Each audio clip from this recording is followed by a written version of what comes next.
Queridos irmãos, queridas irmãs, bom dia! Hoje, 2 de novembro, quinta-feira da 30ª Semana do Tempo Comum.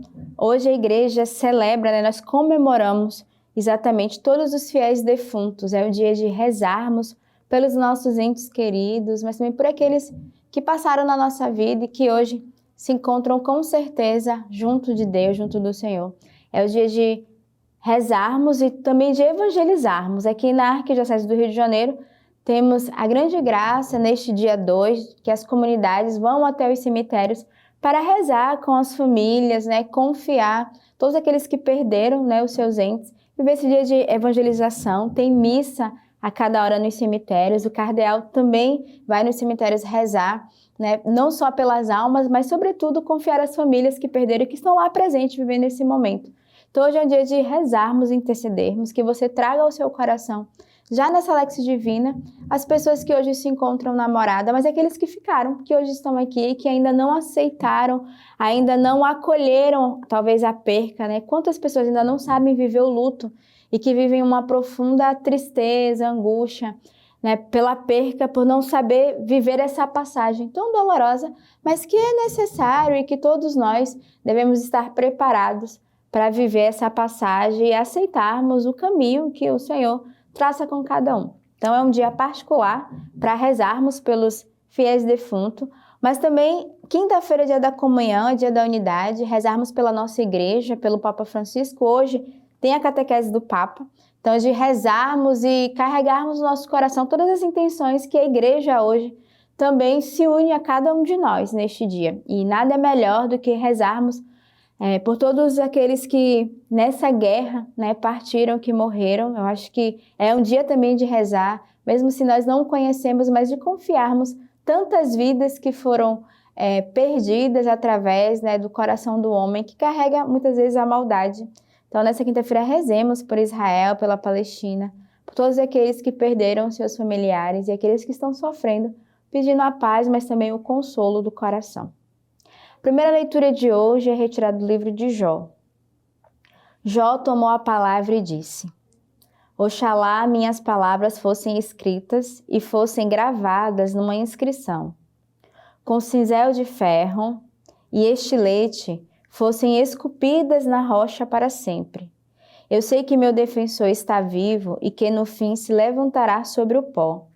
Depois do meu despertar, levantar-me-á junto dele, e em minha carne verei a Deus. Aquele que eu vi será para mim. Aquele que meus olhos contemplarem não será um estranho. Então a gente vê na leitura de hoje, do profeta ali de Jó, que a gente percebe esse coração contrito e voltado para o Senhor. E ele começa dizendo: Oxalá minhas palavras fossem escritas e fossem gravadas numa inscrição, com cinzel de ferro e estilete fossem esculpidas na rocha para sempre.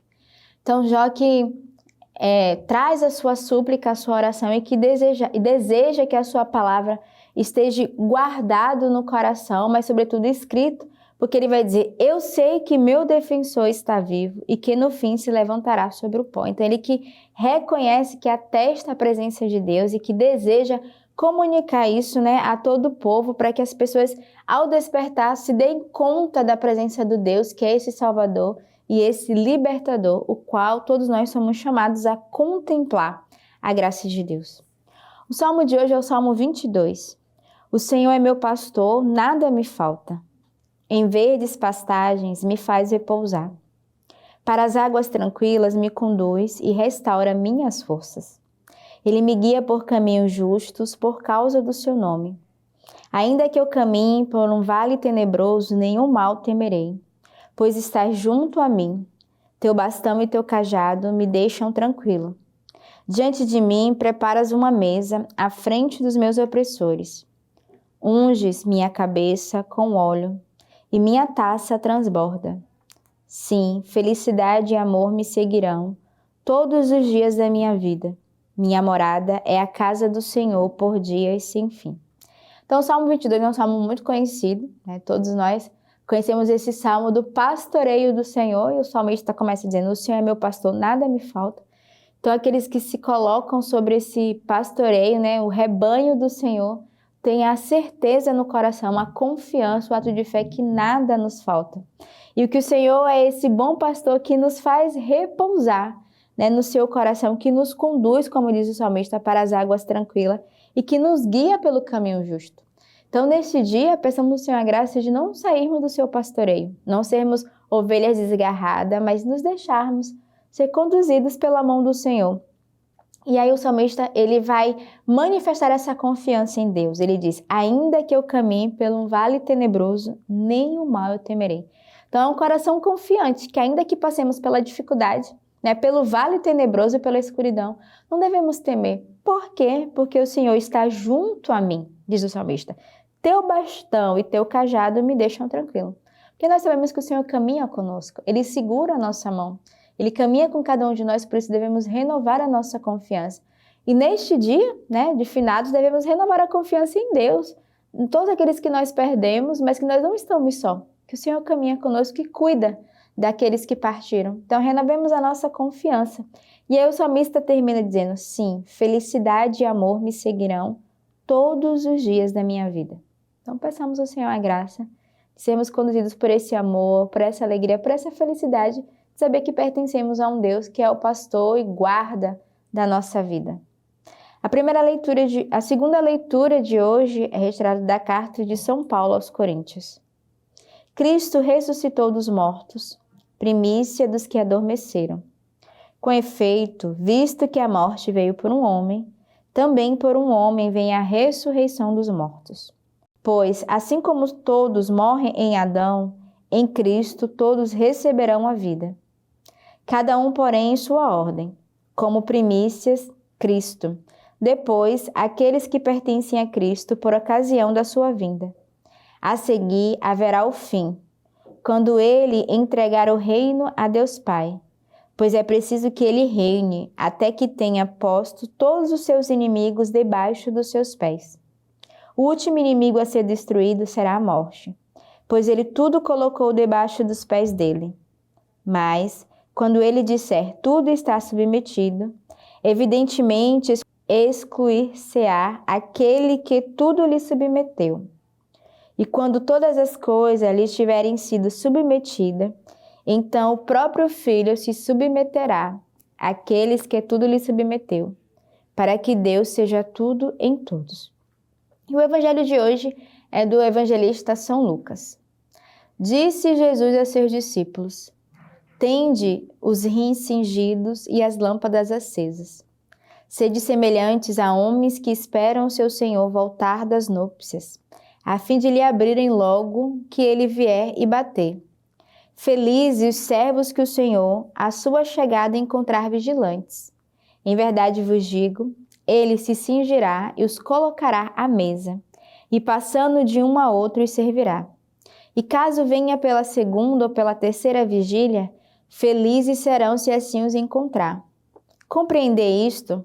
Se o dono da casa soubesse que em que hora viria o ladrão, não deixaria que sua casa fosse arrombada. Vós também ficais preparados, porque o Filho do Homem virá numa hora que não pensais. Então, o evangelho de hoje é o evangelho da vigilância. Todos nós somos chamados a prepararmos o nosso coração para a hora que o Senhor virá.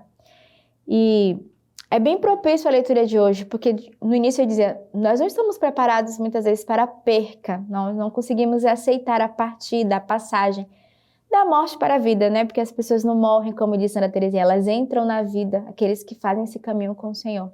Mas o evangelho vai dizer, todos nós devemos estar preparados para essa passagem da morte para a vida, e todos nós devemos preparar para quando o Senhor vier, a nossa alma possa ser arrebatada, se assim a gente pode dizer, junto com o Senhor, e que de fato podemos estar na morada celeste. Então, nesse dia, peçamos a graça, né, ao Senhor de prepararmos o nosso coração, de estarmos vigilantes, né, com as nossas lâmpadas acesas, a lâmpada da fé, a lâmpada da esperança, a lâmpada da caridade. Não tenhamos medo e busquemos esse caminho de conversão, tracemos esse caminho de santidade.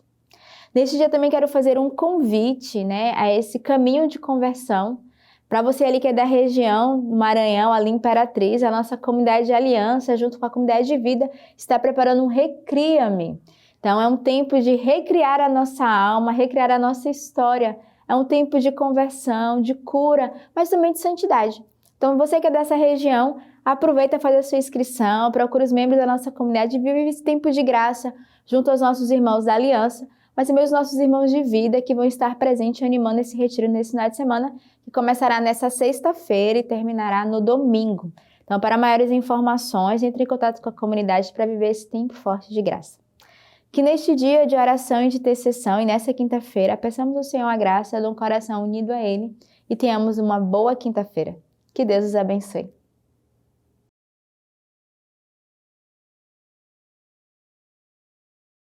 Neste momento, assoma a janela do Palácio Apostólico Papa Francisco para a oração mariana do Ângelus, precedida sempre de uma alocução. Vamos seguir as palavras de Francisco. Caros irmãos e irmãs, bom dia e boa festa. Hoje celebramos a solenidade de todos os santos e, à luz desta festa, vamos nos deter um pouco sobre a santidade, em particular sobre duas de suas características.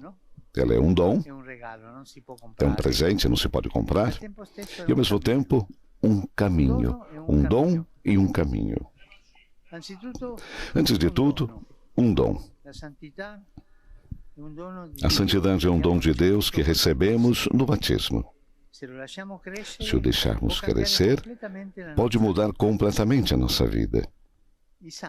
Os santos não são heróis que não se pode atingir, inalcançáveis ou distantes, mas pessoas como nós, nossos amigos cujo ponto de partida é o mesmo dom que recebemos, o batismo. De fato, se pensarmos bem, certamente já conhecemos alguns deles. Alguns santos cotidianos. Quantas pessoas justas, corretas, que vive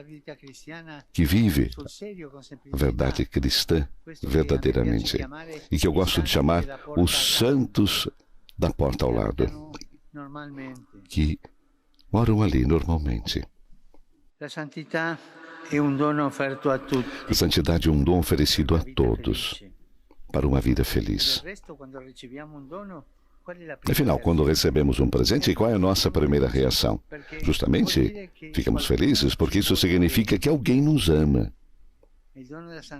O dom da santidade nos torna felizes porque é um dom de Deus e que nos quer feliz. Todo dom, no entanto, deve ser acolhido. Traz consigo a responsabilidade, um obrigado. Mas como se diz esse obrigado?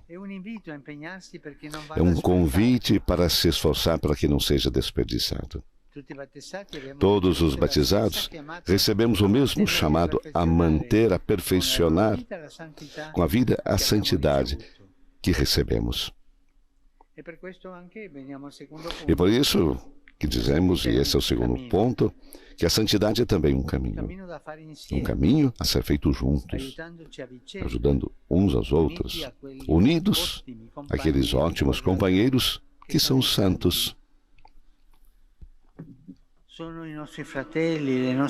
Eles são nossos irmãos e irmãs mais velhos, com os quais sempre podemos contar. Eles nos apoiam. E quando erramos o caminho, com a sua presença silenciosa, nunca deixam de nos corrigir. São amigos sinceros, em quem podemos confiar, porque desejam o nosso bem. Em suas vidas, encontramos um exemplo. Em suas orações, recebemos ajuda e amizade. E na comunhão com eles, estamos ligados por um vínculo de amor fraterno. A santidade é um caminho e um dom. E podemos perguntar, então, eu me lembro de ter recebido o dom do Espírito Santo, que me chama à santidade e me ajuda a chegar lá? Agradeço ao Espírito Santo por isso, pelo dom da santidade. Sinto os santos perto de mim e me dirijo a eles. Conheço a história de alguns deles. Faz-nos bem conhecer a vida dos santos e nos emocionarmos com seus exemplos. Nos faz muito bem recorrermos a eles na oração. Que Maria, Rainha de todos os santos, nos faça sentir a alegria do dom recebido e aumente em nós o desejo pela meta eterna.